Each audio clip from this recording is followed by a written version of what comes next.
지금 국가와 기업들이 우리의 일상생활을 정확하게 들여다보고 있습니다. 마음만 먹으면 언제든지 컨트롤하고 압박이 들어올 수 있는 것입니다. 이것은 무서운 것이죠. 그래서 꽤 오래됐는데 몇 년 전에 구글의 몇몇 엔지니어들이 자기들은 양심상 더 이상 이런 일을 할 수 없다라고 해서 사표를 내고 떠나버렸어요. 그 많은 월급을 받는 사람들이 직장을 떠나버렸어요. 너무 이건 괴롭다. 여러분, 선지자 다니엘이 예언한 지구 역사의 마지막 때가 된 것입니다. 지금 세상이 어떻게 돌아가고 있는지 보셔야 돼요. 앞으로 우리 그리스도인들이 어떻게 살아야 될까요? 우리의 경제 활동은 어떻게 되고 우리의 삶은 어떻게 될까요? 우리의 자녀들은 어떻게 길러야 될까요? 이 문제를 우리가 깊이 들여다봐야 된다는 것입니다.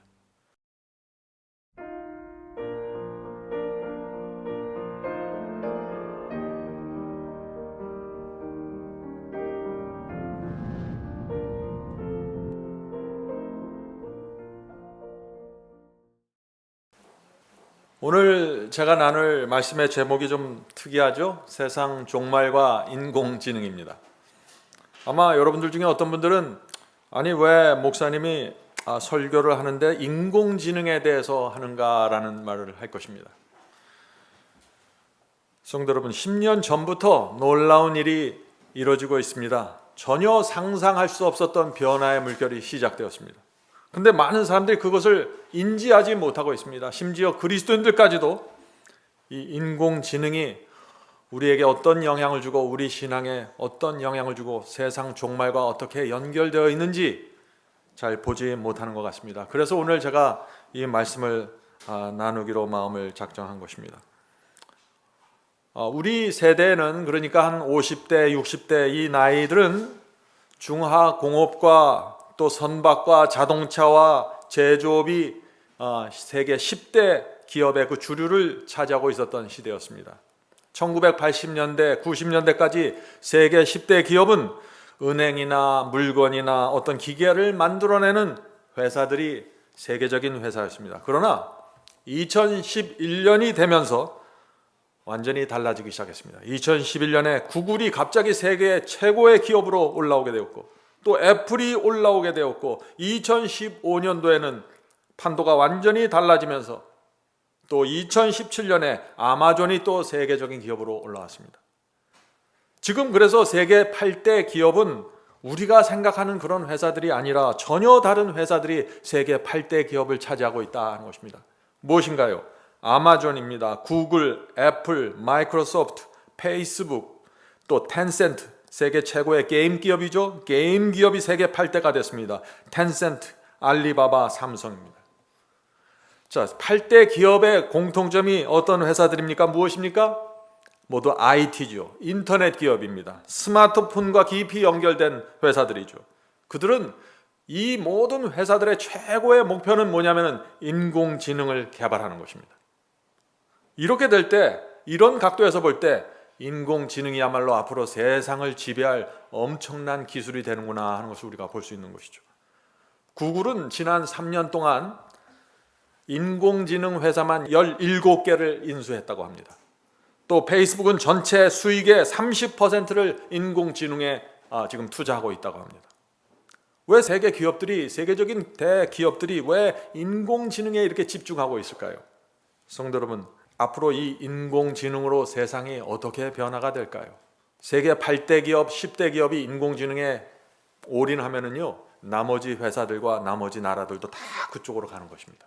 그렇게 봐야 되는 것입니다. 얼마 전 뉴스에서 이런 기사가 나왔습니다. 코로나 바이러스가 확산되면서 인공지능을 장착한 로봇이 인간의 역할을 대신하고 있다. 인터넷을 통해서 입력되는 무한한 정보를 인공지능이 스스로 정리하고 판단하면서 사람을 닮아가고 있다. 자, 인공지능 굉장히 좋은 것 같지만 굉장히 의문을 갖게 만드는 것입니다. 인공지능이 무엇인지 아는 사람들은 인공지능에 두 가지 극단적인 면이 있다고 지금 말하고 있는 것입니다. 테슬라 전기 자동차의 일론 머스크 있죠? 그분은 인공지능을 지목하면서 인류가 악마를 소환하고 있다고 경고했습니다. 테슬라 자동차 안에는 인공지능이 깊이 들어가 있는데 인공지능은 악마를 소환하는 것이다 라고 말하고 있는 것입니다. 또 구글의 창업자 레리 페이스는 인공지능이 구글의 최종 목표라고 칭찬했습니다. 자, 인공지능은 두 얼굴이 있는 것입니다. 한쪽에서는 악마라고 부르고 있고 다른 한쪽에서는 그거야말로 우리 세상의 희망이라고 지금 말하고 있는 것입니다. 그러나 우리가 모두 이 전문가들의 얘기를 들어보면은요, 다들 그 마음속에 인공지능을 두려워하고 있습니다. 왜 그럴까요? 거기에는 이유가 있겠죠. 오늘 말씀의 주제는 단순히 제가 어떤 인공지능의 어떤 기술적이고 과학적인 얘기를 하려고 하는 것이 아니라 이 마지막 시대에 인공지능이 성경의 예언을 어떻게 성취시킬 것인가라는 문제를 제가 말씀드리려고 하는 것입니다. 오늘 제가 나누는 말씀은 이 전문적인 분야이기 때문에 제가 개인적인 생각을 말할 수 없고요. 그동안 제가 하버드 대학이나 스탠포드 대학 또 여러 뉴스 매체에서 나온 자료들을 제가 보면서 여러분에게 정리해서 하나님의 예언과 함께 나누려고 하는 것입니다. 지난 10년 만에, 아주 짧은 10년 만에 수십 년 동안 이 세상을 지배했던 회사들이 무대에서 사라져버리고 말았습니다. 공장과 굴뚝은 더 이상 세계적인 기업의 랭킹에 들어가지 못합니다. 다시 말해서 스마트폰을 통해서 전 세상 사람들과 연결된 회사들, 또 인터넷에 엄청난 속도로 지식을 나누고 인터넷을 통해서 물건을 파는 사람들이 엄청난 부를 지금 끌어모으고 있는 것입니다. 세계 최고의 회사가 구글이죠. 이 구글은 물건을 파는 회사가 아닙니다. 이 구글은 인공지능을 통해서 검색 서비스를 무료로 주면서 광고 수익으로만 구글 전체 수익의 90%가 들어옵니다. 참 이상하죠. 광고 하나 해갖고 세계 1위가 돼요. 세상이 이렇게 됐다는 것입니다. 왜요? 구글의 이 인공지능 컴퓨터 시스템이 이 세상 수십억 명의 핸드폰과 직접 연결되어 있어서 그래요. 자, 지금 어떤 일이 생기고 있는 것입니까? 이 모든 전문가들은 지난 10년 동안 이미 새로운 기술 혁명, 산업혁명이 시작되었다고 합니다. 더 이상 제조업의 시대는 아니라고 하는 것이죠. 이 새로운 산업혁명의 중심에 들어가 있는 것이 인공지능이라는 것입니다. 그래서 여러분들이 살아있는 동안 앞으로 이 세대는 인공지능이 지배하는 세상이 될 것이다 하는 것입니다. 인터넷에 있는 그 엄청난 지식들이 빠른 속도로 사람들의 손에 쥐어져 있는 이 핸드폰과 연결되어 있는 것입니다. 그래서 이 인공지능 혁명이 가능하게 됐다는 것입니다. 여러분들도 그렇잖아요. 핸드폰 하나로 이 지구에 있는 엄청난 지식을 다 접할 수 있습니다. 이것은 10년 전만 해도 도무지 상상할 수 없는 일이었죠. 성도 여러분, 왜 세상에 갑자기 이런 변화가 생겼을까요? 우리 그리스도인들은 이런 질문을 생각해야 한다는 것입니다. 성경이 그렇게 될 것이라고 예언하고 있기 때문에 이렇게 되는 것입니다. 지금부터 2600년 전에 다니엘서는 마지막 때가 되면서 바로 이런 일이 생길 것이라고 예언한 것입니다. 자, 그 말씀이 어디에 있나요? 다니엘서 12장 4절 보겠습니다. 다니엘서 12장 4절. 다니엘아, 마지막 때까지 이 말을 간수하고 이 글을 봉함하라. 많은 사람이 빨리 왕래하며 지식이 더하리라. 자, 마지막 때가 되면 세상이 어떻게 된다고 했습니까? 많은 사람이 빨리 왕래하며 지식이 더해진다고요. 이 예언은 제가 과거에 해석할 때는 그저 교통 속도가 빨라지고 과학이 급속한 지식을 올라간다 하는 식으로만 생각을 했어요. 그런데 이 말씀이 지금 이제 와 보니 한층 더 나가는 것입니다. 에덴 동산에서부터 6,000년 동안 인류는 말과 마차를 타고 여행했습니다. 그러다가 지난 불과 200년 전에 말과 마차를 버리게 되었습니다. 증기기관이 나왔고 방적기계가 나오면서 자동차가 나오고 기관차가 나왔습니다. 그러다가 지금은 우주선을 타고 저 우주로 화성까지 가버리는 시대가 된 것입니다. 그러다가 지난 10년 전부터 속도가 급격하게 빨라지는 일들이 생긴 것입니다. 인터넷이 나온 것입니다. 인터넷의 속도가 엄청나게 빨라지더니 세상의 모든 것이 달라지게 되었습니다. 성도 여러분, 이 세상에 왜 이런 일이 생기나요? 성경이 그렇게 될 것이라고 예언하고 있기 때문입니다. 세상은 점점 더 빠르게 나갈 것입니다. 엄청난 지식들이 이 세상의 각 사람의 손에 연결될 것입니다. 하나님께서는 다니엘서와 요한계시록의 예언을 통해서 예언의 순서대로 또 정해진 기간대로 정해진 때를 따라서 역사를 운영해 오셨습니다. 7교회 예언이 있죠. 7인이 있죠. 7나팔이 있습니다. 모두 7개의 기간을 갖고 그리스도의 초림부터 재림까지 가는 건데 지금 마지막 시대에 들어갔다는 것입니다. 마지막 시대 가까이 가면 갈수록 어떤 일이 생겨요? 지식이 급격하게 늘어나면서 속도가 일어난다고요. 그래서 마지막 때가 지금 되어서 엄청난 지식이 무서운 속도로 지구 수십억 인구의 각 사람에게 연결되어 있는 것입니다. 그래서 여러분들이 뭘 갖고 있어요? 지금 핸드폰을 갖고 있는 것입니다. 과학자들은 이 핸드폰 때문에 새로운 인류가 탄생될 것이라고 말하고 있습니다. 새로운 인류, 신인류입니다. 왜 그것을 신인류라고 부를까요? 기존에 지금까지의 사람들은 오장육부를 갖고 있었는데 이제 하나의 장기가 더 추가되었다는 것입니다. 그것이 뭐예요? 핸드폰이라는 것입니다. 핸드폰의 몸의 일부가 되어버렸습니다. 사람들이 핸드폰을 놓치면 우울증에 걸리는 것입니다. 핸드폰이 없으면 아무것도 못해요. 다니엘서는 마지막 때가 되면 많은 사람이 빨리 왕래하며 지식이 더하리라고 예언했는데 지금 그 시대가 되었다는 것입니다. 이 예언의 끝에 오는 것입니다. 가장 빠른 속도로 지금 들어가는 것입니다. 성도 여러분, 제가 지금 무슨 말을 하고 있는가요? 세상 끝이 가까웠다는 말은 다시 말해서 짐승의 표 환란이 가까이 온다는 것입니다. 예수께서 곧 재림하신다는 것입니다. 인공지능의 발달로 인해서 엄청난 지식의 속도들이 생기면서 짐승의 표 환란이 가까이 온다 하는 것입니다. 자, 어떻게 그렇다면 인공지능이 마지막 짐승의 표 환란과 연결될 수 있을까요? 우리가 그 말씀을 나누는 것입니다. 물론 인공지능은 나쁜 것이 아닙니다. 이걸 잘만 이용하면 우리에게 큰 이익을 줍니다. 그러나 동시에 이 인공지능은 지구의 모든 사람들을 모니터링하고 통제할 수 있는 시스템이 되는 것입니다. 수십억 개의 핸드폰이 연결되면서 엄청난 빅데이터가 만들어지고 이 정보들을 갖고 있는 회사나 국가들은 국민 하나하나를 다 통제하고 감시하고 들여다볼 수 있는 그런 세상으로 들어가 버린다는 것입니다. 예수께서 재림하시기 전에 먼저 세계적인 환란과 핍박이 온다고 했죠. 그것이 예언의 순서죠. 자, 그것이 짐승의 표 환란입니다. 짐승의 표 환란은 세계적인 환란입니다. 유럽에서만 일어나는 것이 아니고 한국에서만도 아니고 아시아도 아니고 남미도 아니고 세계 전체입니다. 세계 전체에서 환란이 어려움이 생기는 것입니다. 자, 세계가 어떻게 돼야 될까요? 그렇다면 세상이 어떻게 돼야 돼요? 하나로 이어져야 됩니다. 세계 각 국가들이 강력한 힘으로 하나로 연결되어 있어서 서로 같이 국민들을 감시하고 통제할 수 있는 시스템이 마련되어야 된다는 것입니다. 시스템이. 자, 그 말씀을 읽어보죠. 요한계시록 13장 15절부터 17절입니다. 요한계시록 13장 15절부터 17절. 짐승의 우상에게 경배하지 아니하는 자는 몇이든지 다 죽이게 하더라. 자, 국가에 힘이 없으면 이런 일은 일어날 수 없는 것입니다. 저가 모든 자 곧 작은 자나 큰 자나 부자나 빈궁한 자나 자유한 자라 종들로 그 오른손이나 이마에 표를 받게 하고 누구든지 이 표를 가진 자 외에는 매매를 못하게 하니. 많은 사람들이 이 말씀을 읽으면서 질문을 하죠.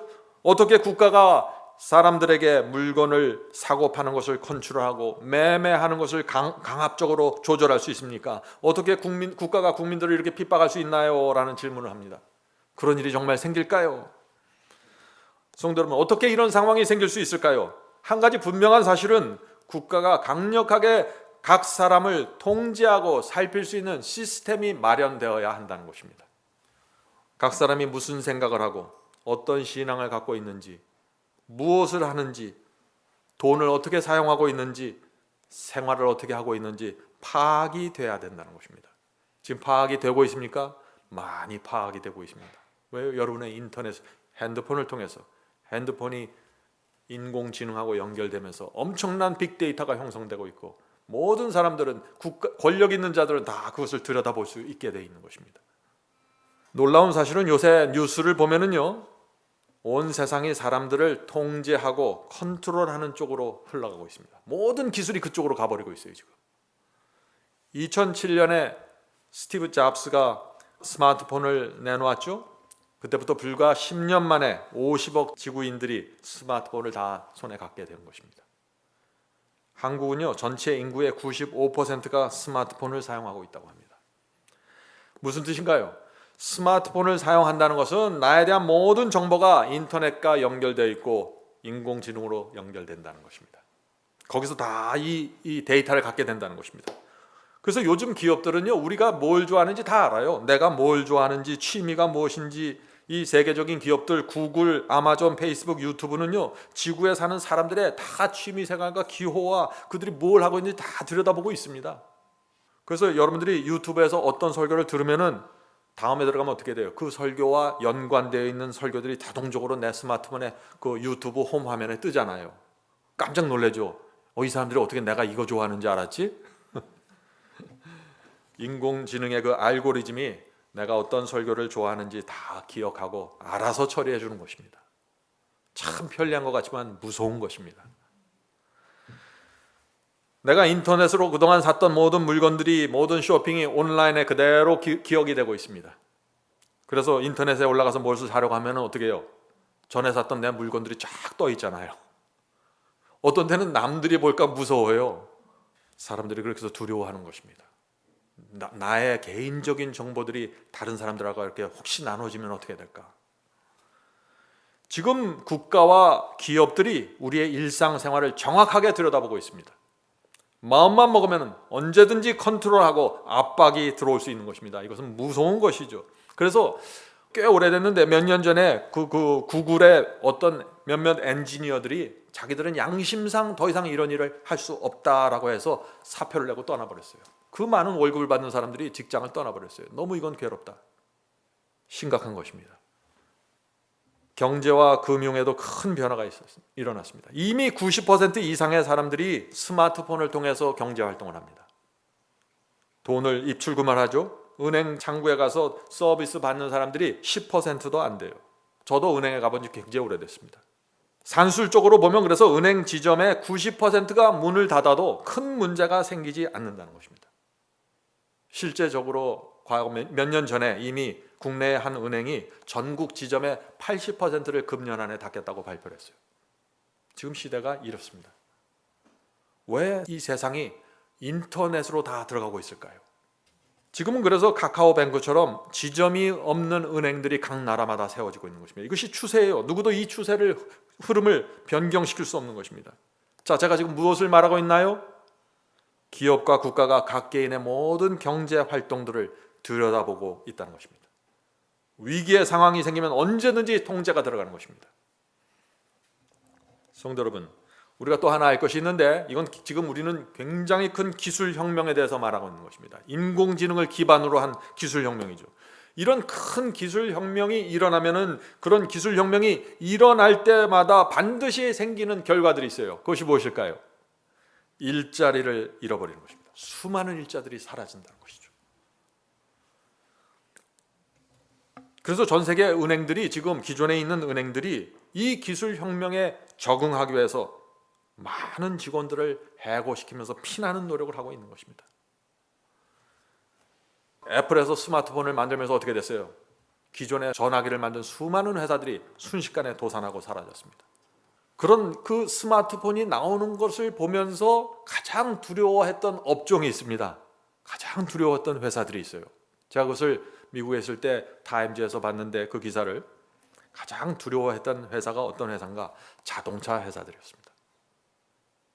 토요타, 현대, 포드 같은 이 자동차 제조사들이 두려워했어요. 왜요?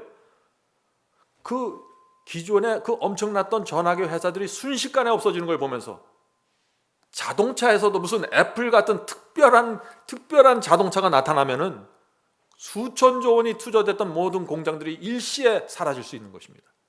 그래서 새로운 종류의 자동차가 나타날 것을 두려워하고 이것이 무엇이 될지 미래를 두려워했던 것입니다. 그런데 몇 년 전에 무엇이 나왔습니까? 미국에서 테슬라 전기 자동차가 나왔죠. 자동차 회사들이 그렇게 두려워했던 것이 나타나게 된 것입니다. 지금 테슬라 전기 자동차의 시가총액이 세계에서 몇일까요? 1위가 됐습니다. 몇 년 만에 1위로 바로 올라가 버린 것이에요. 기존의 모든 자동차들을 눌러버렸습니다. 근데 이 테슬라 자동차는 기존에 한 번도 자동차를 만들어 본 적이 없는 사람들이에요. 그런 사람들이 모여서 이 자동차를 만들었는데 토요타, 벤츠를 누르고 세계 1위가 됐어요. 이 전기 자동차에는 앞에 본넷이나 뭘 열어보면 아무것도 없어요. 텅 비어 있어요. 엔진도 없고 기존 자동차를 돌아가게 했던 부품들이 전혀 없습니다. 그저 모터와 배터리 그리고 자율주행 프로그램 이것으로 해서 그냥 자동차가 돌아가 버리는 것이에요. 이 자율주행, 이 전기 자동차의 중심에 또 뭐가 있어요? 인공지능이 들어가 있는 것입니다. 그래서 지금 자동차를 누가 만들려고 해요? 애플이 만들겠다고 하고 구글이 만들겠다고 나서잖아요. 지금 기계가 중요한 것이 아니에요. 컴퓨터 회사들, 프로그래밍 하는 회사들, 스마트폰 만드는 회사들이 전기차 업계로 지금 쏟아져 들어오고 있어요. 성도 여러분, 지금 우리가 앞으로 당하는 이 미래는 엄청난 변화가 일어날 것입니다. 기술혁명이 이렇게 생기면 무슨 일이 생긴다고요? 수많은 일자들이 사라진다고요. 자동차 생산직의 60%가 사라질 것이라고 말하고 있습니다. 기존에는 자동차 하나가, 회사 하나가 생기면은요 3,000개 이상의 부품업자가 필요했습니다. 미국 조지아에 기아 자동차 하나가 들어왔을 때 3,000개 이상의 한국 부품 공장들이 따라 들어왔어요. 그런데 이제는 그런 회사들이 필요 없다는 것입니다. 주유소도 필요 없게 되고 자동차 정비소도 사라진다는 것입니다. 엄청난 변화가 생길 것입니다. 앞으로 몇 년 안에 말이죠. 유통업도 마찬가지죠. 가장 많은 일자리를 제공하는 업계가 있다면 그것은 유통업입니다. 사람들이 이번에 코로나 바이러스를 통해서 어떻게 됐어요? 이제 백화점 다닙니까? 가게 다녀요? 아니에요. 이제는 스마트폰으로 물건을 다 삽니다. 백화점, 대형 마트들이 빠른 속도로 사라질 것입니다.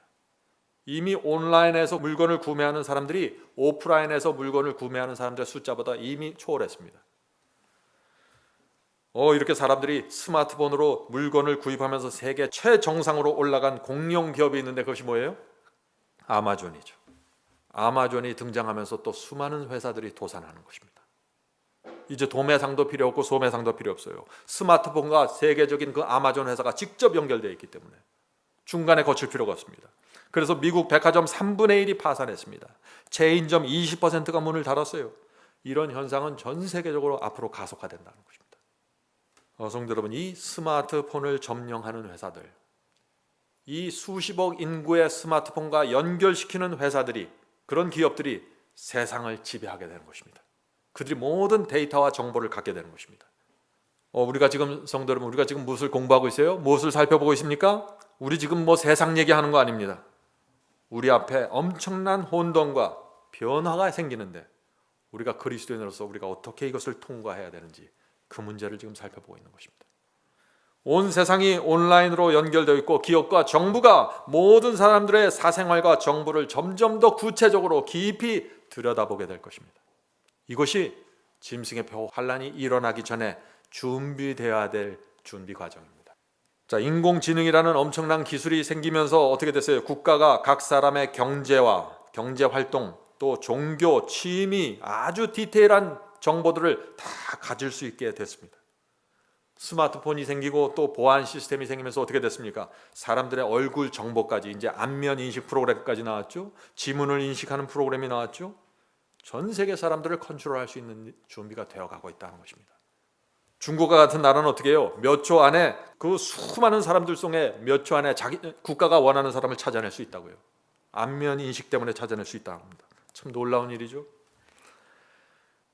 학자들은 지금 우리 앞에서 일어나고 있는 이런 현상을 제4차 산업혁명이라고 부릅니다. 제4차 산업혁명. 산업혁명이 1차부터 있었죠. 산업혁명이 일어날 때부터 사회에 놀라운 변화가 생기는 것입니다. 1차 산업혁명은 언제 일어났나요? 17세기, 18세기에 일어났죠. 유럽에서 일어났습니다. 그때 영국에서 방적기계가 만들어졌고 증기기관차가 만들어지면서 변화가 시작된 것입니다. 농업과 수공업에 의지하던 수많은 사람들이 일자리를 잃어버렸습니다. 회사들이 도산해버렸어요. 기존의 부자들이 무너졌고 새로운 부자들이, 이 기계 문명을 다룰 수 있는 새로운 부자들이 올라와 버린 것입니다. 농사짓고 수공업으로 살던 사람들 어떻게 됐을까요? 새로운 일자리를 찾아서 도시에 있는, 근교에 있는 공장으로 몰려들었습니다. 기술혁명은 그래서 경제와 문화와 사회 모든 것을 바꿔놓는 것입니다. 기술을 가진 나라는 선진국이 되버렸고 그 당시 기술이 없는 나라들은 뭐가 됐어요? 식민지가 됐습니다. 기술혁명이 일어날 때보다 최고의 강자가 생기고 최고의 빈국들이 생기는 것입니다. 성도 여러분, 이 기술혁명이 일어날 때마다 이런 일들이, 이런 역사가 반복되는 것입니다. 계속해서. 앞으로 우리가 당하는 이 새로운 신기술의 그 인공지능의 혁명 때도 이 역사가 그대로 반복될 것이라는 것입니다. 이것이 역사가들이 하는 얘기입니다. 2012년 알파고 아시죠? 알파고, 인공지능 알파고와 그 이세돌 바둑 구단이 바둑을 두었죠. 어떻게 됐어요? 알파고가 완전히 압도해 버렸습니다. 딥러닝 기술을 그때부터 이제 사람들에게 알려주게 된 것입니다. 딥러닝이라는 것은 배운다는 얘기, 깊이 배운다는 것이죠. 스스로 찾아서 공부하는 게 아니에요. 그냥 컴퓨터에 알고 있는 지식을, 그동안에 바둑과 관련된 모든 지식을 다 넣어줬더니 이 지식을 갖고 이 컴퓨터가 스스로 공부하고 학습해서 바둑을 배워서 이세돌을 이기게 된 것입니다. 그래서 인공지능이 무엇인가 스스로 학습을 하고 논리적으로 추론하고 판단하면서 최고의 바둑 기사를 압도하게 된 것입니다. 이때 전 세계에 중계됐죠. 사람들이 깜짝 놀랐습니다. 와, 인공지능이 이렇게 무서운 것인가? 사람들은 그때 알파고가 앞으로 어디까지 발전할 것인가 하고 생각을 했어요. 2012년에 알파고 인공지능이 나타났고 2014년에 또 하나의 인공지능이 나타나서 사람들을 깜짝 놀라게 했습니다. 어디에 나타났을까요? 뉴욕 월스트리트에 또 다른 인공지능이 나타났는데 이것은 금융 알파고예요. 월스트리트의 골드만삭스 투자회사 아시죠? 세계 최고의 투자회사입니다. 여기에는요, 이 회사 들어가려면 미국에서 아이비리그 최고의 명문대학 수석으로 나오면 들어갈까 말까예요. 정말 들어가기 어려워요. 엄청난 월급을 주니까.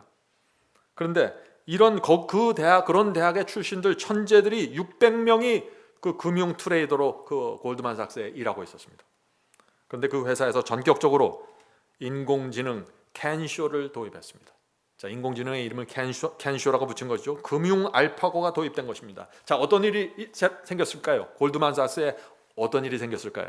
제가 말씀드렸죠. 새로운 기술 혁명이 들어갈 때마다 수많은 사람들이 일자리를 잃어버린다고요. 골드만삭스에서 일하던 천재 600명이 해고됐습니다. 598명이 해고됐습니다. 몇 명이요? 600명 중에 몇 명이 해고됐다고요? 598명이 해고됐어요. 왜 해고됐을까요? 이 인공지능이 들어가서 캔쇼가 일을 하는데 이 600명의 천재들이 한 달 동안 일하는 것을 2시간 안에 끝내버렸어요. 골드만삭스 회장이 이 600명에게 월급 줄 마음이 생기겠어요?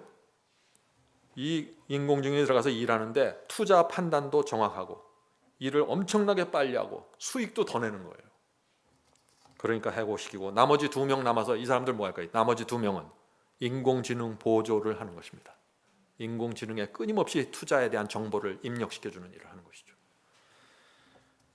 그래서 그 다음에 2015년에 골드만삭스 회장이 이렇게 이제 미디어에 발표했습니다. 우리는 더 이상 금융 투자 기업이 아닙니다. 왜냐하면 우리는 이제 인공지능이 투자 업무를 전담하고 있습니다. 이제부터는 우리는 인공지능 기업입니다. 성도 여러분, 지금 세상이 어떻게 돌아가고 있는지 보셔야 돼요. 앞으로 우리 그리스도인들이 어떻게 살아야 될까요? 우리의 경제 활동은 어떻게 되고 우리의 삶은 어떻게 될까요? 우리의 자녀들은 어떻게 길러야 될까요? 이 문제를 우리가 깊이 들여다봐야 된다는 것입니다. 지금까지는요, 공부 잘하고 좋은 대학 나오고 잘 배우고 무엇이든지 전문적으로 하면은 그 사람이 고급 전문가가 되고 고급 인력이 되고 돈도 잘 벌었어요. 근데 앞으로는 그런 일들은 누가 해요 지금?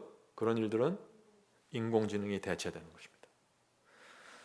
전문가들은 그래서 고급 인력일수록 인공지능이 대체할 가능성이 크다고 말하는 것입니다. 의사, 판사, 금융 전문가, 변호사처럼 고급 두뇌일수록 인공지능이 대체할 가능성이 높은 것입니다. 제 얘기가 아닙니다, 이거. 몇 해 전에 미국에서 텔레비전 쇼가 있었습니다. 그 텔레비전 퀴즈 쇼에 나왔는데 그때 인공지능 왓슨이라고 불리는 인공지능 왓슨이 출연해서 사람들이 큰 화제를 모았습니다. 그때 이 왓슨과 대결하는 이 사람이 나왔는데 이 사람은 72회 연속 그 텔레비전 퀴즈쇼에서 72회 연속 퀴즈왕이 됐던 사람이에요. 이 사람도 엄청나게 똑똑하겠죠? 이 똑똑한 72회 연속 우승한 이 사람과 인공지능 왓슨이 대결한 것입니다. 누가 이겼을까요? 인공지능이 완벽한 승리를 해버렸습니다. 이 사회자가 질문을 던지면 대답을 하잖아요. 여기에 사람이 있고 여기 인공지능이 있습니다. 사회자가 그 어려운 질문들을 던지는데 이 인공지능 왓슨이 그걸 듣고 다 분석하고 알아듣고 해서 바로 대답을 내놓는 거예요. 그 대답을 내놓는데 이 퀴즈 왕보다 72회 연속 퀴즈 왕 한 사람보다 더 빨리 더 정확한 대답을 내놓는 거예요. 그래서 그 그 대결의 결과로 이 인공지능 왓슨이 100만 불의 상금을 받았습니다. 처음부터 상대가 되지 않는 게임이죠. 인공지능 왓슨이 어느 정도인지 아세요? 1초에 책 100만 권 이상의 분량의 정보를 학습하고 정리할 수 있는 컴퓨터입니다. 상상할 수 없는 지능과 능력이죠. 인공지능이 앞으로 우리의 삶에 어떤 영향을 미칠까요? 그래서 제가 이 문제를 나누는 것입니다. 제가 이 문제를 2주 전에 이 문제를 들여다보면서 깜짝 놀랐어요. 이것은 우리 그리스도인의 신앙에 중요한 영향을 미칠 수 있겠구나. 하버드 대학과 이 스탠포드 대학에서 인공지능에 대한 연구 결과들이 나왔습니다. 이 결과들을 보면은 충격적입니다. 그들은 미래를 이렇게 설명합니다. 앞으로 인공지능에 의해서 수많은 직업들이 대체되면서 대다수의 사람들이 난민 수준의 삶으로 떨어지게 될 것이다. 어느 수준으로요? 난민 수준이 된다고요. 난민 수준. 믿을 수 없는 말이죠.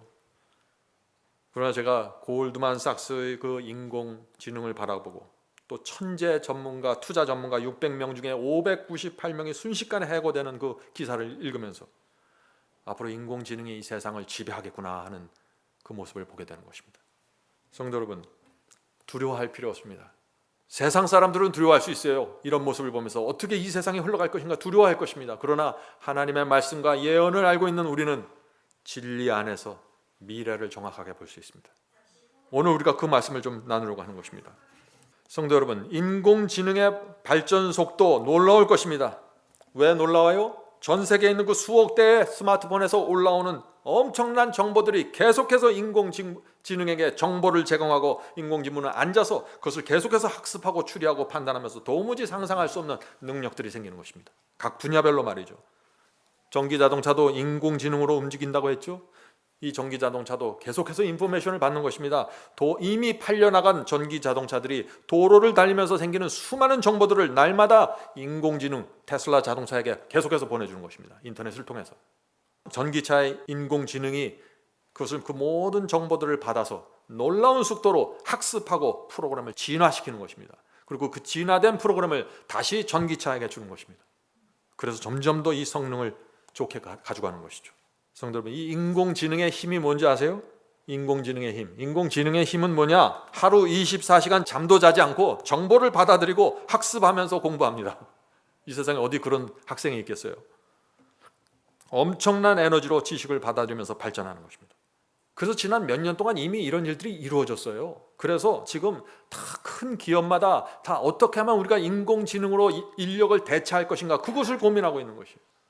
그래서 맥도날드에서 어떤 결정을 했을까요? 맥도날드에서 이 로봇을 개발하고 로봇에 인공지능을 넣어서 무인 햄버거 가게를 지금 준비하고 있다고 합니다. 그렇게 되면 어떻게 될까요? 수많은 일자들이 또 사라지는 것입니다. 인공지능으로 운영하는 무인 호텔이 생겼습니다. 일본에도 생겼고 미국에도 생겼어요. 인공지능이 호텔에 딱 들어가서 무인으로 돼버리니까 어떻게 됐을까요? 호텔비를 50% 절감하게 됐어요. 그러니까 옆에 있는 호텔들하고 경쟁이 안 되는 거예요. 탁월한 경쟁력을 갖게 된 것입니다. 그 결과 어떤 일이 생겼을까요? 직원들이 또 50% 해고됐습니다. 인공지능이 작곡도 합니다. 작곡. 네? 노래도 만들어요. 기사를 써주잖아요. 인공지능 안에 넣어주면 인공지능이 기사를 읽고 이 분위기를 스스로 파악해서 가사의 분위기에 맞춰서 노래를 만들어냅니다. 몇 분 안에 만들어내요. 러시아에서는 인공지능이 쓴 소설이 베스트셀러가 되었습니다. 성도 여러분, 지금 우리가 어느 세상을 살고 있나 잘 보셔야 돼요. 뉴욕의 유명한 셰프가 인공지능에게 수만 개의 음식 레시피와 조리법을 넣어줬습니다. 입력시켰어요. 그랬더니 이 인공지능이 지구에 존재하지 않는 새로운 레시피와 음식을 딱 만들어낸 거예요. 이 인공지능이 새로운 요리를 만든 모든 과정을 알려주었고 어떤 소스를 써야 되며, 그래서 이 셰프가 그 인공지능이 준 레시피대로 음식을 해냈더니 그 맛이 기가 막힌 거예요. 이 세상에 존재하지 않는 새로운 맛을 만들어낸 것입니다. 이런 얘기들이 어떻게 보면 참 아름답게 들리고 낭만적으로 들리지만 이 내용을 들여다보면요, 무서운 일이 지금 진행되고 있는 것이에요. 그래서 수많은 회사들이 인공지능을 장착한 로봇을 개발하기 위해서 올인하고 있는 것입니다. 이 인공지능과 이 로봇은요, 회사 주인의 입장에선 이것보다 좋은 것은 없어요. 왜요? 임금을 올릴 필요도 없잖아요. 파업 염려할 필요도 없어요. 밤에도 자지 않고 일해요. 휴가도 없어요. 이기심도 없어요. 예? 인공지능 로봇은 최고의 직원입니다. 그래서 공장용 인공지능이 나오고 농업용 인공지능이 나왔습니다. 농업용 인공지능이 무엇인가요? 씨를 심고 식물을 심고 추수하는 모든 일을 다 인공지능 로봇이 하는 것입니다. 딸기를 따는데 어느 정도의 딸기, 어느 색깔을 따야 된다 입력해 놓으면 그거 그대로 따요. 잘 익은 것만 골라서 땁니다. 더운데 나가서 일 시킨다고 컴플레인도 안 하고. 또 사람들 취향에 맞게 옷을 골라주는 코디 인공지능도 나왔습니다. 그 사람의 얼굴을 스캔하고 그 사람의 취향을 입력시켜 놓으면 이 옷 입으십시오, 저 옷 입으십시오. 비가 올 때는 이 옷입니다. 구체적으로 인포메이션이 들어오는 거예요. 사람들이 좋아할까요? 좋아하죠. 인공지능은 끊임없이 일을 합니다. 그래서 미래학자 토마스 프레이가 이렇게 얘기했습니다. 토마스 프레이는 2030년까지, 2030년이면 몇 년 안 남았죠. 2030년까지 인공지능 때문에 20억 개의 일자리가 사라질 것이다. 성도 여러분, 그래서 사람들이 인공지능을 개발하면서 동시에 두려워하는 것입니다. 인공지능은 무서운 것이 소수의 사람들이 모든 것을 장악해버리는 것입니다. 인공지능에 대한 최고의 기술을 가진 사람들이 그 밑에 있는 모든 것들을 다 잡아먹어버리는 것입니다. 그래서 대다수의 사람들이 난민 수준으로 삶을 살게 된다고 말하는 것이에요. 자, 마이크로소프트의 빌 게이츠는 이렇게 얘기했습니다. 인공지능의 힘이 강해지면은 인류에게 위협이 될 수 있다. 또 영국의 스티븐 호킹 박사 이렇게 얘기했습니다. 인공지능은 인류의 종말을 불러올 수 있다. 엄청난 얘기죠. 테슬라 자동차의 일론 머스크는 인공지능은 악마를 소환하는 이다. 무서운 얘기를 하고 있는 것입니다. 인공지능이 인류에게 위협이고 인류의 종말이고 악마를 소환한다고요. 성도 여러분, 인공지능 우리가 생각하는 것보다 훨씬 위험한 존재가 될 수 있습니다. 어떤 사람에겐 필요하겠지만 이것이 잘못 사용되면, 과도하게 사용되면 악마가 될 수 있다는 것입니다. 성도 여러분, 선지자 다니엘이 예언한 지구 역사의 마지막 때가 된 것입니다. 엄청난 지식이 모여서 엄청난 빠른 스피드로 들어가서 인공지능을 만들어내고 그것이 세상을 지배하게 되는 것입니다. 이것이 짐승의 표 환란을 오게 만드는, 준비하게 하는 과학적인 기반이 되는 것입니다. 소수의 세력이 지구 전체의 데이터를 갖고 있는 것입니다. 무서운 일이 생기는 것입니다. 오늘 이 시간과 다음 설교를 통해서 우리가 앞으로 어떤 일을 생기게 되는지 두 번의 설교를 통해서 제가 이 문제를 좀 나누려고 하는 것입니다.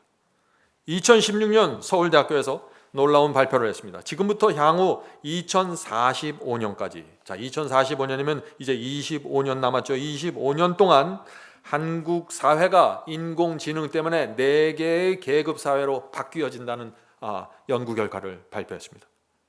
참 믿기 어렵지만은 그렇게 될 것이라고 말하고 있는 것이에요. 앞으로 25년 안에 말이죠.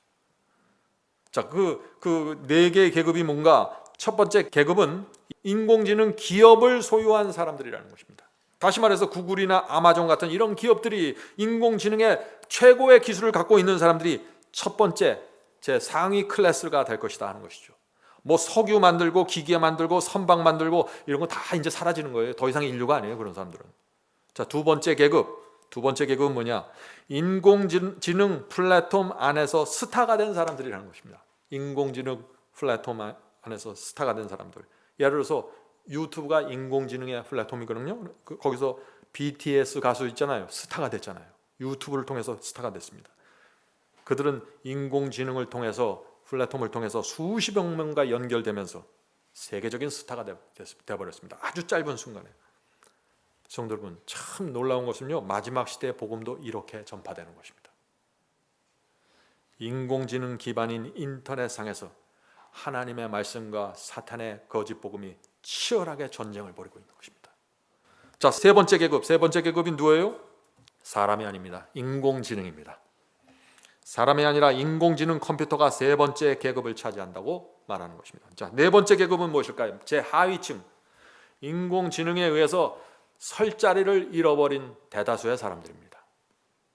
거의 모든 사람들이 이 제4계급에 속하게 될 것이라고 말하고 있는 것입니다. 두렵죠, 성도 여러분? 인공지능 때문에 결국 99%의 사람들이 최하급으로 떨어지게 된다는 것입니다. 난민 수준으로 떨어진다는 것입니다. 이 표현이 정말 두렵지 않아요? 난민 수준. 왜 난민이라고 부르는가? 잠시 후에 제가 설명드릴게요. 인공지능을 지배하는 이 1%의 사람들이 세상을 지배하는 것입니다. 요새 빈부격차가 크다고 하죠. 이것은 더 커져요. 훨씬 더 커지게 됩니다. 이 인공지능이 나오면. 자, 1%의 사람들이 세상을 지배한다. 무슨 뜻인가요? 99%의 사람들은 일자리가 제대로 없고 계속해서 불안정하게 살기 때문에 국가에 의지할 수밖에 없다는 거예요. 국가가 주는 복지와 국가가 주는 음식에 기대어 살게 된다는 것입니다. 이번에 코로나 바이러스가 오니까 어떻게 해요? 국가가 지원금을 주잖아요. 그런 것으로 이제 세상이 돌아간다는 거예요. 거의 모든 사람들이 그래서 난민 수준으로 떨어진다는 말이 여기서 나오는 것입니다. 무슨 뜻인가요? 국가가 인공지능과 빅데이터와 시스템을 통해서 국민들을 지배하고 들여다보고 컨트롤한다는 것입니다. 이거 참 무서운 얘기죠. 성도 여러분, 이런 시대에 우리가 어떤 신앙으로 살아야 될까요? 우리가 무엇을 바라보고 살아야 될까요? 자, 이런 이야기들이, 이런 학자들의 이야기가 100% 실현되지 않는다고 할지라도 이 중에 반만 이루어져도 어때요? 무서운 사회가 되는 것입니다.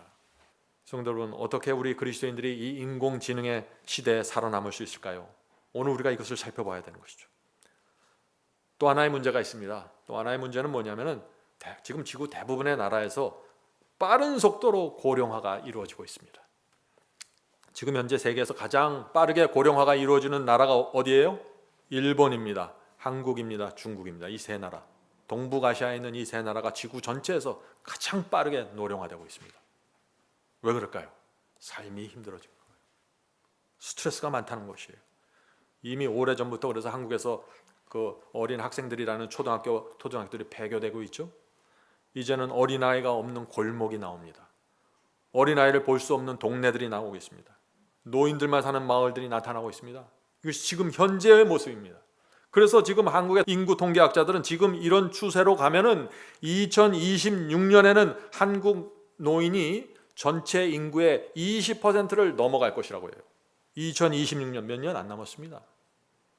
20%, 5명 중에 하나는 노인이에요. 이런 국가가 세계 수많은 나라들과 경쟁해서 살아남을 수 있을까요? 굉장히 힘든 것입니다. 머지않아 이 한국은 일본과 함께 세계 최고의 고령화 국가가 된다고 말합니다. 젊은이들이 줄어든다는 것입니다. 무슨 뜻인가요? 경제에 치명적인 타격을 받게 된다는 것입니다. 노동력이 없어지는 거예요. 자, 지금 일본을 보면요, 어떤 동네는 15층 아파트 한 동이 있는데 거기 사람이 살고 있는 집은 4집밖에 없대요. 15층 전체에 4가구만 들어가서 살고 있다는 거예요. 고령화가 이루어진 것입니다. 젊은 사람들은 다 도시로 빠져나간 것이죠. 얼마 전에 일본 신문에서 2040년에는 일본 전체 지방자치단체 523개가 사라진다는 기사가 나왔습니다. 전체 일본 지방자치단체 중에 523개가 사라져버려요. 그리고 어느 단체가 사라진다, 그 명단까지 발표가 됐어요. 사람들이 크게 놀라는 것입니다. 앞으로 한국이 저출산이고 고령화되죠. 앞으로 이 사회가 어떻게 진행될까요? 가만히 생각해 보세요. 제가 무슨 과한 얘기를 하는 것이 아닙니다. 오늘 제가 나누는 이 정보들을 여러분 가만히 생각해 보세요. 우리의 앞날이 어떻게 된 건지. 우리는 하나님께서 우리를 붙잡아 주시고 도와주시지 않으면 통과할 수 없는 세대를 살아가게 될 것입니다. 진리가 무엇인지 정확하게 보셔야 돼요. 하나님의 예언이 어떻게 이루어지는지 보셔야 돼요. 그걸 알아야 이 앞으로 다가오는 미래를 넘어서고 그리스도를 재림을 준비하게 될 것입니다. 참 이상하잖아요. 지금 세계 전체가 고령화로 들어가고 있습니다. 일할 수 있는 젊은이들이 줄어든다는 것이에요. 그런데 각 나라에서는 치열하게 인공지능을 개발하고 있는 것이에요. 너무 이상하지 않아요? 고령화로 점점 노동력이 줄어드는 시대로 우리가 들어가고 있는데 왜 인공지능을 개발해서 더 일자리를 줄일까요? 말이 안 되는 일을 하고 있는 것이에요. 왜냐하면요, 이 회사들은 경쟁에서 지면은 바로 삼류 회사가 됩니다. 경쟁에서 지는 나라는 바로 삼류 국가가 됩니다. 그래서 죽기 살기로 매달리는 거예요. 경쟁에서 3위 하면 소용없어요. 1위 해야 살아남는 거예요. 인공지능은. 최고의 좋은 인공지능이 있는데 왜 2류, 3류를 쓰겠어요? 그래서 죽기 살기로 여기 매달리는 거예요. 지금 회사들이. 지금 우리가 보는, 우리 눈에 보는 이 인공지능은요, 아무것도 아니에요. 작년에 구글에서 또 발표했어요. 뭘 발표했냐? 앞으로 양자 컴퓨터를 개발한다고 발표했어요. 양자 컴퓨터. 양자 컴퓨터가 뭐예요? 이세돌을 이긴 알파고 아시죠? 그 알파고가 1만 년 동안 할 일을 이 양자 컴퓨터는 200초 만에 끝난다는 거예요. 이 알파고 인공지능이 1만 년 동안 해내야 될 일을 양자 컴퓨터가 들어오면 200초 안에 끝난다. 상상이 되세요? 그래서 지구 인구를 4계급으로 나누고 최하류의 그 인공지능 밑에 대부분의 사람들이 난민의 수준이 돼버릴 수밖에 없다. 이 엄청난 이런 컴퓨터들이 나오기 때문에 말이죠.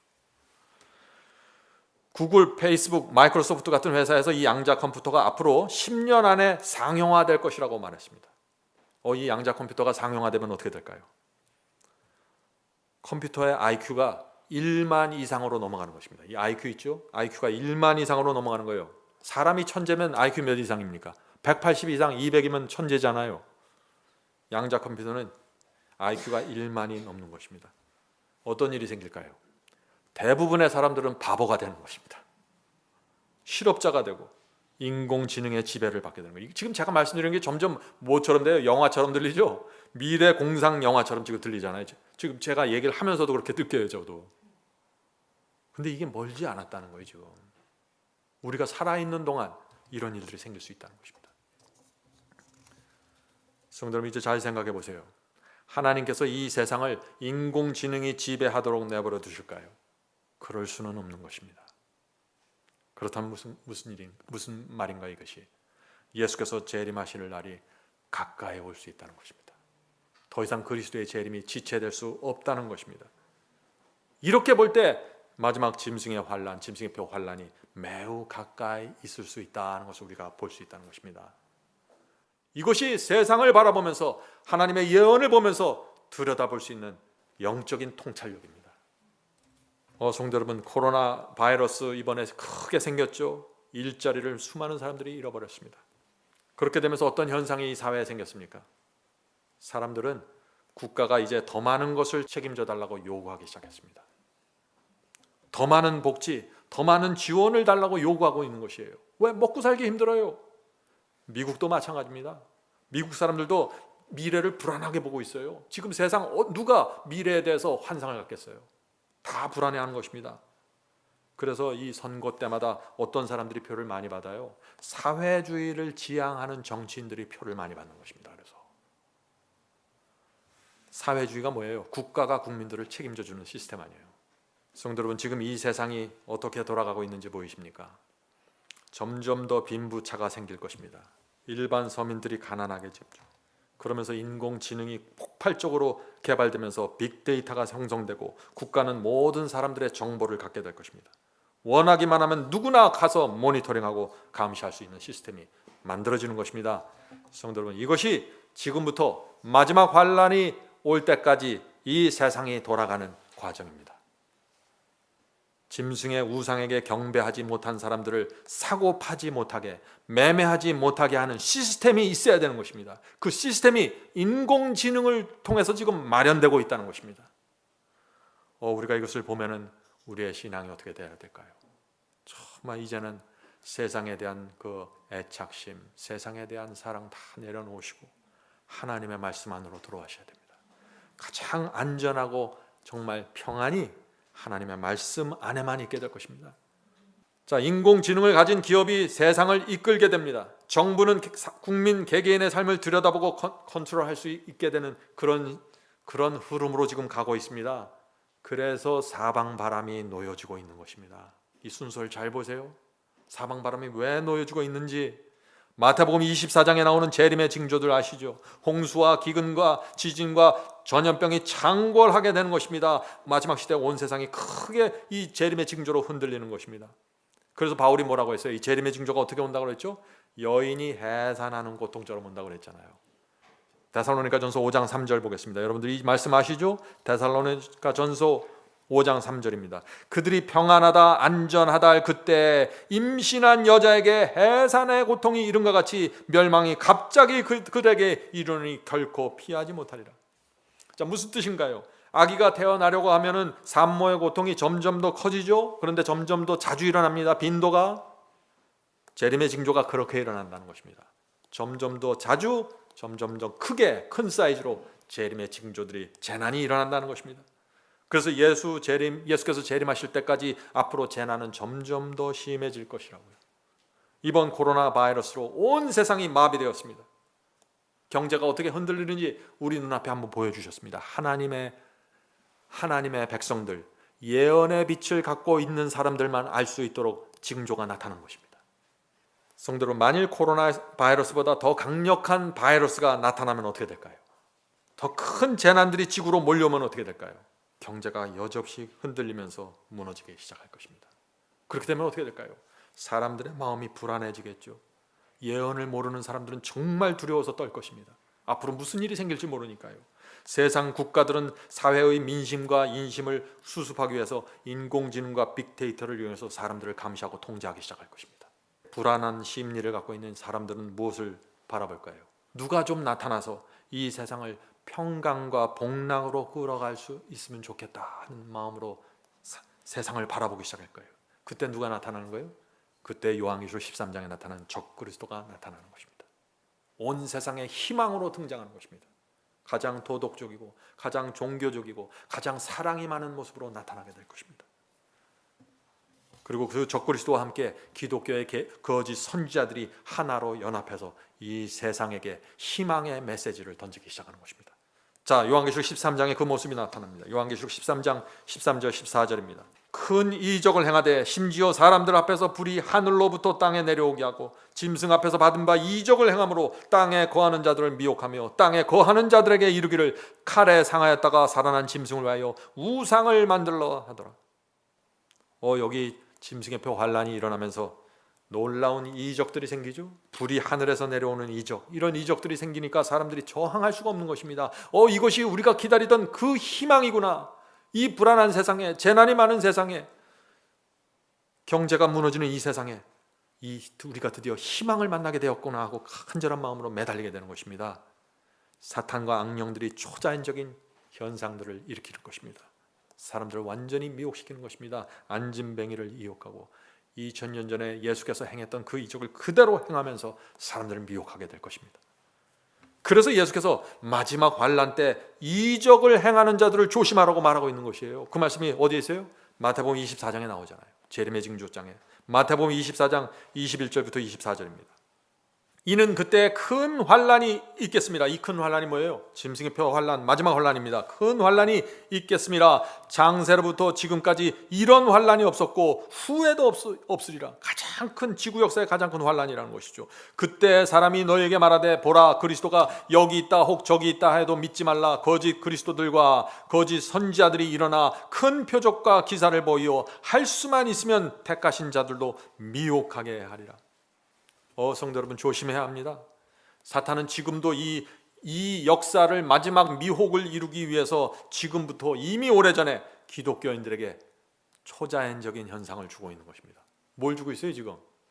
지금 제가 바이블 칼리지를 공부하면서 사람들하고 접촉하면서 나누는 사람들, 굉장히 많은 사람들이 음성을 듣고 있다고 해요. 환상을 보고 있다고 합니다.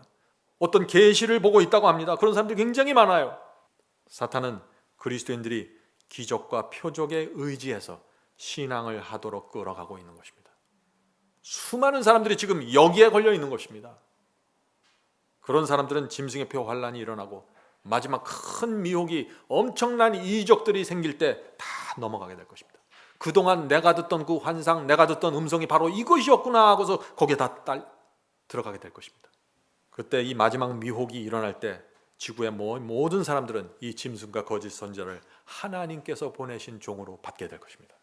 이 세상을 구원할 유일한 희망으로 바라보게 되는 것입니다. 성도 여러분, 누가 그 앞에서 저것이 적그리스도고 저것이 짐승이라고 외칠 수 있을까요?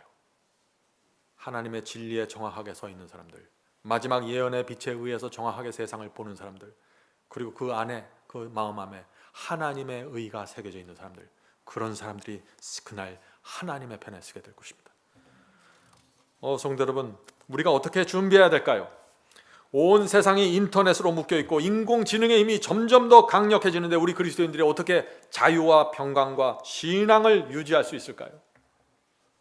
이 다음 시간에 제가 이 질문에 대한 실제적인 대답을 좀 나누려고 합니다. 2부에서는 디지털 화폐와 세계 정부에 대해서 제가 살펴보려고 합니다. 성도 여러분, 오늘 말씀을 듣고 오해하시면 안 됩니다. 제가 말씀드리려는 포인트를 오해하시면 안 돼요. 저는 인공지능을 피해 달아나라고 말씀드리는 것이 아니에요. 어디 깊은 동굴에 들어가서 숨어라 그런 얘기를 하는 게 아니에요. 저는 핸드폰을 이제부터 사용하면 안 되겠구나 그런 말을 하는 거 아니에요. 인공지능의 시대에 우리는 살아갈 수밖에 없습니다. 핸드폰을 들고 살아갈 수밖에 없습니다. 큰 변화 속을 통과할 수밖에 없습니다. 그런데 우리는 그것을 바라보고 준비해야 한다는 것입니다. 내가 어떤 신앙을 갖고 이 엄청난 폭풍우를 통과해야 되는지 정확하게 들여다봐야 된다는 것이에요. 가장 중요한 것은 신앙입니다. 하나님께서 우리와 함께 하시지 않으면 우리의 어떤 육신적인 준비도 의미가 없게 될 것입니다. 하나님께 충성하는 신앙이 필요합니다. 하나님께 충성하려면 어떻게 뭘 알아야 돼요? 진리가 무엇이라 알아야 충성을 하죠. 어떤 사람은 충성을 하는데 거짓에게 충성하고 있어요. 어떤 사람은 충성하는데 적그리스도에게 충성하고 있어요. 왜 그래요? 진리가 무엇인지를 모르기 때문에 그런 거예요. 그런 일들이 일어나는 것이에요. 성경이 말하는 적그리스도는 누군지 알아야 하죠. 짐승표가 무엇이고 어떻게 강요되는지 알아야 하죠. 어떻게 마지막 환난을 위해서 준비할 수 있는지 알아야 합니다. 주님께 충성하는 신앙이 무엇인지 알아야 합니다. 대부분의 사람들이 이것을 알지 못하는 것입니다. 그래서 마지막 환난이 일어날 때 하늘에서 불이 내려오는 엄청난 이적이 생길 때 다 미혹당하는 것입니다. 준비가 되지 못하는 것입니다. 왜 이런 일이 생길까요? 오늘날 기독교회가 하나님의 말씀과 예언을 있는 그대로 백성들에게 가르치지 않기 때문이죠. 사람들은 열정은 있지만 열심은 있는데 무지합니다. 진리에 대해서 무지합니다. 성도 여러분, 하나님의 말씀 하나만 보고 가야 됩니다. 그렇지 않으면 길을 잃어버립니다.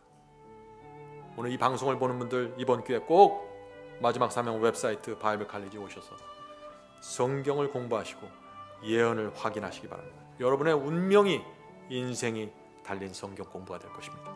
성령께서 우리 모두를 진리의 빛으로 인도해 주시길 간절히 바랍니다. 하늘에 계신 저희들의 아버지, 열 처녀가 졸고 있는 동안 신랑이 오고 있습니다. 하늘에 계신 아버지, 그동안 저희가 세상에 붙잡혀서 졸고 있었다면 눈을 뜨고 깨어날 수 있도록 도와주시옵소서. 새로운 시대가 오고 있다는 사실을 볼 수 있도록 도와주시옵소서. 예수 그리스도의 재림이 더 이상 지체될 수 없는 시대가 오고 있습니다. 주여, 저희 마음에 오늘 말씀을 통해서 성령께서 알려주시고 저희의 필요한 것들을 채워주시고 영적으로 저희가 어떤 준비를 해야 되는지 말씀 속으로 깊이 들어가고 주께서 주시는 그 의의 경험으로 깊이 들어가게 도와주시옵소서. 이 세상에 살지만 세상에 속하지 않는 자로 살 수 있도록 지켜주시옵소서. 하늘에 계신 아버지, 오늘 함께 모여서 기도하는 성도들에게 함께하여 주셔서 이제 더 이상 그 연약하고